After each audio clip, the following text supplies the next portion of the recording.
اعوذ بالله من الشیطان اللعین الرجیم. بسم الله الرحمن الرحیم.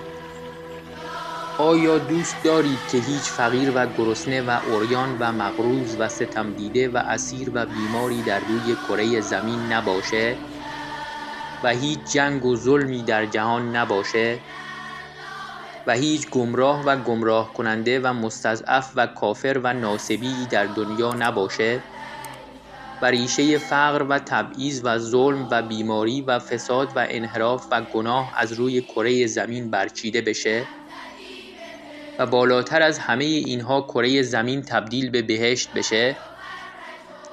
تنها راه چاره برای تحقق این امر ظهور امام عصر عجل الله تعالی فرجه الشریفه و یکی از راه‌های نزدیکتر کردن ظهور احیای امر یا نشر علوم یا احادیث شریفه اهل بیت علیهم السلامه تا جهانیان با آشنایی با اهل بیت علیهم السلام و کلام شریفشون هرچه بیشتر شیعه بشن و تعداد یاران امام عصر عجل الله تعالی فرجه الشریف و دعا کنندگان جهت ظهور بیشتر بشه.